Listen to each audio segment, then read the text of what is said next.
Yan, magandang hapon mga kakosa. Nandito tayo ngayon sa range area natin, sa mga sisiw natin. Ito yung second batch natin, papakita ko sa inyo kung gaano sila ka-healthy. Sayang nga lang dahil yung isang walang sounds. Kung paano namin pinakita or pinili yung bansot na pinatay natin, no?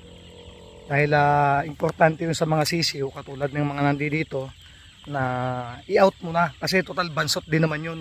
Baka mamaya yung pa makapagdala ng sakit sa kanila, so hindi kasi sila ganun ka-healthy, kailangan nating i-out yun. Yan, papakita ko sa inyo yung mga sisiw natin na second batch.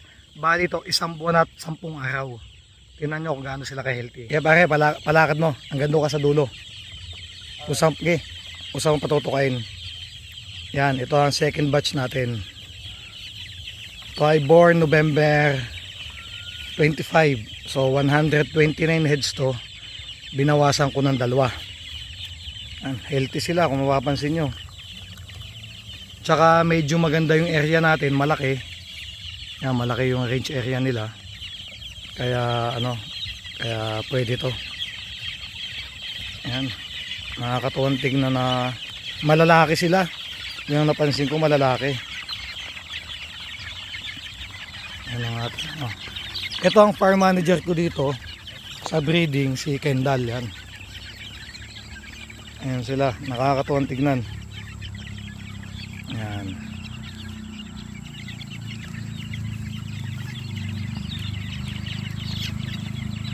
Yan ang timbre ko sa inyo, huwag kayong manghinayang pumatay. Kasi ako dati, kung dati ay aminin ko yan, nanghihinayang ako dati nung panahon namin dahil hindi pa naman ganun kadami man ako. So nanghihinayang kami na pumatay ng mga bansot or may sakit, pinapagaling pa namin. Kaso lagi nyong tatandaan, yun ang magpapasira ng breeding nyo.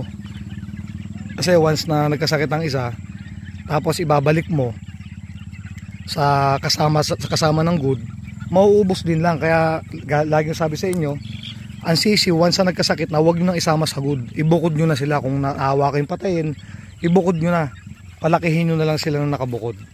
Yan, kung mapapansin nyo to, iisa yung sukat nila. Magaganda yung nila, isipin nyo, ang lalaki. Ayan, ang lalaki ang gaganda. Ito kay Red Game Farm to, 5K sweater. Ayan, ang lalaki napakalalaki, ang gaganda nila, kaya nakakatuwa.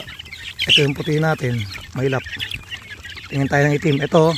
Itong black cross to sa sa bulik, sa super bulik. Yan, ang magulang yan is super bulik. Ayan. Ito yung puti natin, ang lalaki ng katawan. Ang lalaki ng katawan nila, nakakatawa. Ayan. Ito imported natin na Gary Gilliam.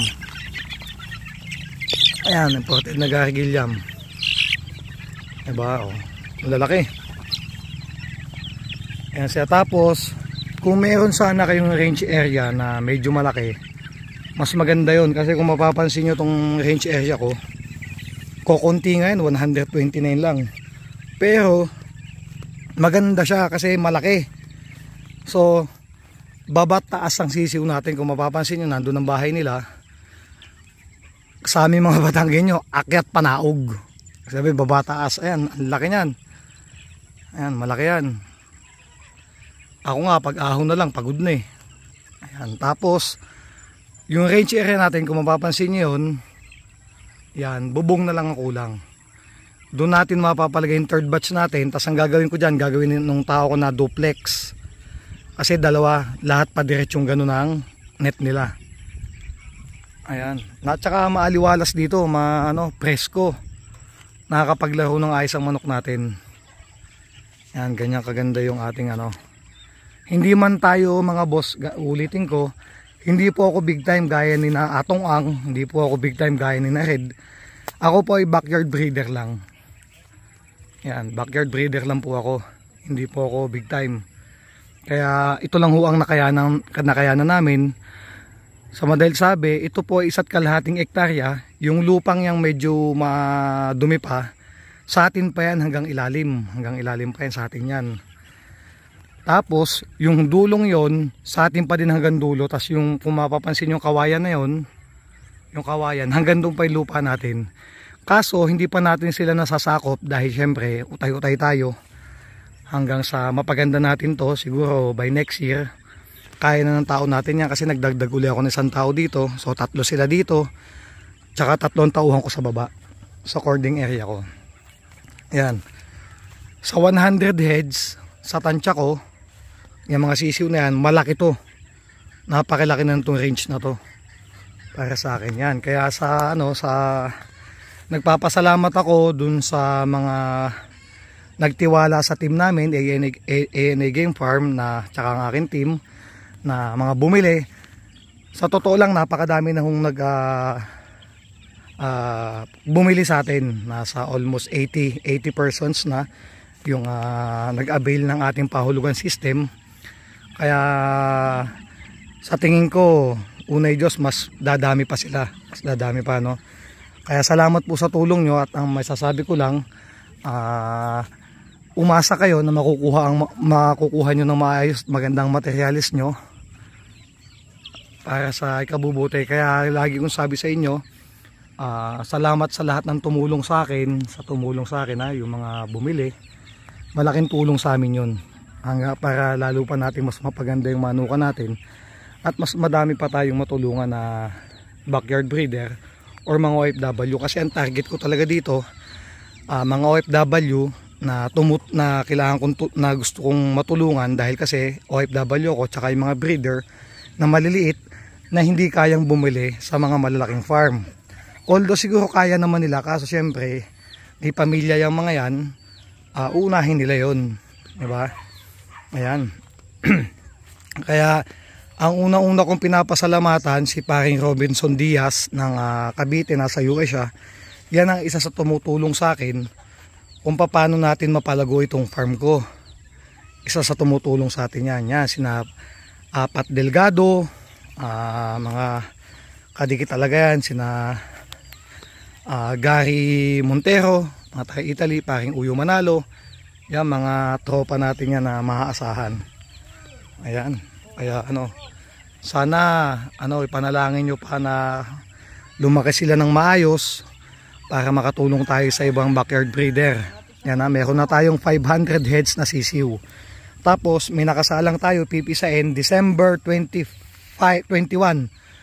Almost 500 eggs. Baka mapisaan tayo ng mga 400, malaking bagay sa atin. Ayan mga boss, ito yung ating breeding area. Yan, breeding area na. Ito yung bahay nila. Ayan.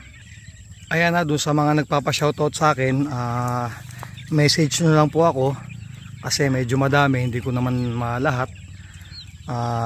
Kayo na pong bahala sa anong umintindi sa akin mga boss. Yan, ang inyong kaibigang ANA, nagpapasalamat po lagi sa inyo. At yun, nagpapasalamat. Yun nga pala, may nag-comment dun sa sa post ko dun sa vlog kong isa, nakasama ko si Roel Amano, na sabi sa akin, hindi daw niya kailangan ng gwapong manok. So okay yun, dahil kung yun ang gusto niya Ang sabi niya sa akin sa comment, ang i-vlog ko daw ay yung mga laban ko. So tayo naman, hindi naman tayo pwedeng mag-vlog ng laban kasi mabablock po tayo sa Facebook account, sa YouTube channel natin, mabubura. Mabubura yun. Ngayon, kung sino ka man sir, nakalimutan ko kung anong pangalan mo, sana mapanood mo to. Tignan mo ang wall ko, kung sinasabi mo na mag-champion muna, sa awa ho ng Diyos, sa tulong ng Diyos at sipag ng mga tauhan ko, medyo madami na rin tayong achievement at doon po kami lumalaban sa big event sa WPC. Ang entry name po namin lagi, ang financier ko po is one of the big boys, si Teng Ranyola ng TR Oragon, at ang financier ko pong isa ay si Mayor Dan Reyes ng Agoncillo, Batangas ng Barigon Team Volcanic. Yan po ang aking mga financier na isa sa mga big boys sa WPC. Yan, kaya para sa iyo boss, hindi man ako katulad ng ibang malalaking farm, pero may mga nagtitiwala na po sa akin ng mga big boys at medyo madami na din po tayong kliyente na nagtitiwala sa atin. Yan sir, sana sa susunod bago ka mag-comment, sana check mo muna yung Facebook account ko at doon mo mapapanood yung mga laban ko, dahil ako naman panalo-talo, naka-upload naman sa akin, hindi naman ako nagtatago ng kung natalo ako, kasi sa madaling sabi, wala namang breeder na na hindi natatalunan. Lahat tayo natatalunan, lahat tayo nasisiro, lahat tayo nakakapagpa-champion. Pero sa labanan po sa WPC, kung alam niyo naman WPC, hindi ho ganun kabigat, hindi ho ganun kagangan laban doon. Pero pinapalad tayo na manalo. Yun, maraming salamat po. God bless po dun sa nag-message na yon. At ika nga sa madaling sabi, hindi naman nakawala ng basher, no? Kumbaga, wala namang hindi gaganda ang pelikula, nang walang basher, nang walang kontrabida, hindi gaganda. So yan ang buhay natin. Kahit ang hangad ko ay makatulong sa mga backyard breeder, siyempre yung iba mamasamayin pa din, no? Kung tutusin mga sir, napakamura ng binebenta ko manok. Bakit? Kasi ang aking 5 months, ang aking trio na 2 months old, 5,000 lang. Ang 4 months old na trio, 10,000 lang. Kung pupunta kayo sa mga pinuntahan ko, isang babae lang 6 months, 15,000, gaya ng kay Red, no? 15,000, 15,000 pala. 15,000 ang kanyang pulet na na manok. So isipin mo sa akin, sa kanya 6 months 15,000, sa akin 4 months trio na 10,000 lang, 'di ba? Kaya makakatulong po tayo sa mga backyard breeder na gusto ng maayos na manok or sa mga OFW. Tsaka yung pahulugan natin, napakadali naman ng sistema.